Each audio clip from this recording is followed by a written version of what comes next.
അലി ഖമേനിയുടെ സംസ്കാര ചടങ്ങുകളിൽ പങ്കെടുക്കാൻ ഇന്ത്യയും.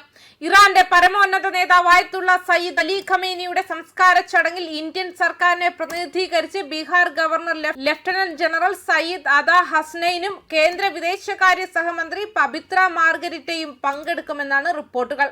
ഖമേനിയുടെ ശവസംസ്കാര ചടങ്ങുകളിൽ പങ്കെടുക്കാൻ ഇറാൻ പ്രധാനമന്ത്രി നരേന്ദ്രമോദിയെ ക്ഷണിച്ചിരുന്നു. ജൂലൈ 14 മുതൽ ജൂലൈ 9 വരെ ഒന്നിലധികം ഇറാനിയൻ നഗരങ്ങളിൽ നടക്കുന്ന ശവസംസ്കാര ചടങ്ങുകളിൽ ദശലക്ഷക്കണക്കിന് വിലാപയാത്രക്കാരും നിരവധി വിദേശ പ്രമുഖരും പങ്കെടുക്കുമെന്നാണ് പ്രതീക്ഷിക്കുന്നത്.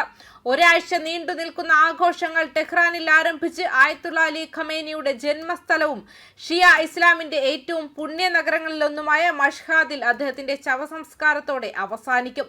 ഫെബ്രുവരി 28 ടെഹ്റാനിൽ നടന്ന US-ഇസ്രായേൽ സംയുക്ത ആക്രമണങ്ങളിൽ ഖമേനി കൊല്ലപ്പെട്ടു.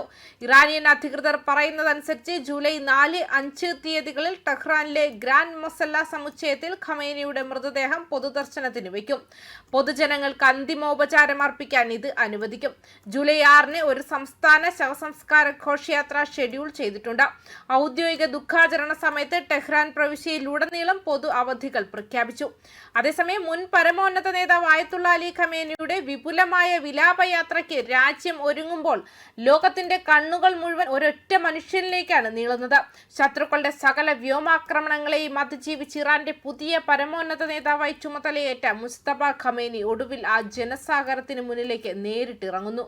4 മാസങ്ങൾക്ക് മുൻപ് ഫെബ്രുവരി 28 ഇറാനിലെ സുപ്രീം ലീഡറുടെ കോമ്പൗണ്ടിന് നേരെ അമേരിക്കയും ഇസ്രായേലും നടത്തിയ അതിശക്തമായ വ്യോമാക്രമണത്തിലാണ് പതിറ്റാണ്ടുകളായി ഇറാനെ നയിച്ച ആയത്തുള്ള അലി ഖമേനി വീരമൃത്യു വരിക്കുന്നത്. തങ്ങളുടെ പരമോന്നത നേതാവിനെ ഇല്ലാതാക്കിയാൽ ഇറാൻ തകരുമെന്നും അവിടെ ആഭ്യന്തര യുദ്ധം പൊട്ടിപ്പുറപ്പെടുമെന്നും പാശ്ചാത്യ ശക്തികൾ വ്യാമോഹിച്ചു. എന്നാൽ സാമ്രാജ്യത്വ ശക്തികളുടെ ആ മോഹങ്ങളെ കരിച്ചുകളഞ്ഞുകൊണ്ട് ഇസ്ലാമിക് റിപ്പബ്ലിക് കൂടുതൽ ശക്തമായി തിരിച്ചു വരുന്ന കാഴ്ചയാണ് ലോകമിപ്പോൾ കാണുന്നത്. ജൂലൈ 4 മുതൽ ജൂലൈ 9 വരെ നീണ്ടു നിൽക്കുന്ന വിപുലമായ ഔദ്യോഗിക വിലാപയാത്രയിലൂടെ രാജ്യം തങ്ങളുടെ ഐക്യവും കരുത്തും പ്രഖ്യാപിക്കുകയാണ്. അന്ന് പിതാവ് കൊല്ലപ്പെട്ട അതേ വ്യോമാക്രമണത്തിൽ 56-കാരനായ മുസ്തഫ ഖമേനിക്കും ഗുരുതരമായി പരിക്കേറ്റിരുന്നു. മുഖത്തും കാലിനും കാര്യമായ പരിക്കുകളേറ്റ അദ്ദേഹം പിതാവിന്റെ മരണത്തിന് തൊട്ടു പിന്നാലെ ഇറാന്റെ പുതിയ പരമോന്നത നേതാവായി അധികാരം ഏറ്റെടുത്തു. എന്നാൽ ശത്രുക്കളുടെ സുരക്ഷാ ഭീഷണികളും രഹസ്യാന്വേഷണ നീക്കങ്ങളും നിലനിൽക്കുന്നതിനാൽ കടുത്ത ജാഗ്രതയുടെ ഭാഗമായി അദ്ദേഹം ഇതുവരെ വീഡിയോയിലോ പൊതുവേദിയിലോ പ്രത്യക്ഷപ്പെട്ടിരുന്നില്ല. ഒരു അദൃശ്യ ശക്തിയെ പോലെ തിരശ്ശീലയ്ക്ക് പിന്നിലിരുന്നാണ് അദ്ദേഹം ഇറാന്റെ വൻ സൈനിക നീക്കങ്ങൾക്ക് തന്ത്രങ്ങൾ മെനഞ്ഞത്. പൊതുവേദിയിൽ വന്നിട്ടില്ലെങ്കിലും മുസ്തഫ ഖമേനി സ്റ്റേറ്റ് മീഡിയ വഴി പുറത്തുവിട്ട ഓരോ സന്ദേശങ്ങളും അമേരിക്കൻ സഖ്യത്തിന്റെ നെഞ്ചിടിപ്പ് കൂട്ടുന്നതായിരുന്നു. മാർച്ചിൽ പുറത്തു വന്ന അദ്ദേഹത്തിന്റെ ആദ്യ ഔദ്യോഗിക സന്ദേശം ശത്രുക്കൾക്കുള്ള കൃത്യമായ താക്കീതായിരുന്നു. ഇറാൻ ഒരിക്കലും യുദ്ധം ആഗ്രഹിക്കുന്നില്ല, എന്നാൽ തങ്ങളുടെ നിയമാനുസൃതമായ അവകാശങ്ങൾ ആർക്കു മുന്നിലും പണയം വെക്കില്ല എന്നായിരുന്നു ആ പ്രഖ്യാപനം. ആഗോള സമ്പദ് വ്യവസ്ഥയുടെ ജീവനരമ്പായ ഹോർമുസ് കടലിടുക്ക് തടയുന്നത് തുടരുമെന്ന അദ്ദേഹത്തിന്റെ ധീരമായ നിലപാട് പാശ്ചാത്യ ലോകത്തെ ഞെട്ടിച്ചു. ആണവായുധശേഷിയുള്ള അമേരിക്കയെയും ഇസ്രായേലിനെയും പ്രതിരോധിക്കാൻ ഇറാൻ സകല പ്രതിരോധ മുന്നണികളെയും ഒരൊറ്റ ഏകീകൃത സ്ഥാപനമായി മാറ്റിത്തീർക്കുമെന്ന് ഏപ്രിലിൽ മുസ്തഫ പ്രഖ്യാപിച്ചു.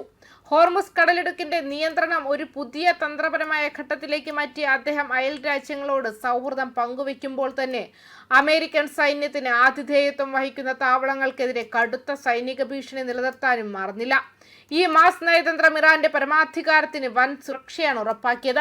ശവസംസ്കാര ചടങ്ങുകളിൽ മുസ്തഫ നേരിട്ട് പങ്കെടുക്കുന്നതോടെ അദ്ദേഹത്തിന്റെ ആരോഗ്യത്തെയും നേതൃത്വത്തെയും കുറിച്ച് പാശ്ചാത്യർ പരത്തിയ സകല കിംവദന്തികളും എന്നേക്കുമായി അവസാനിക്കും. തങ്ങളുടെ പുതിയ നായകന് കീഴിൽ രാജ്യം അതീവ സുരക്ഷിതമാണെന്ന് ലോകത്തിന് മുൻപിൽ തെളിയിക്കപ്പെടുകയാണ്. ശത്രുക്കളുടെ ഭീഷണികൾക്കും ഉപരോധങ്ങൾക്കും മുന്നിൽ തളരാത്ത ഇറാന്റെ ആധുനിക ചരിത്രത്തിലെ ഏറ്റവും പ്രക്ഷുബ്ധവും എന്നാൽ വീര്യമേറിയതുമായ അധ്യായത്തിനാണ് ഇപ്പോൾ തുടക്കമാകുന്നത്. ന്യൂസ് ഡെസ്ക് കർമ്മ ന്യൂസ്.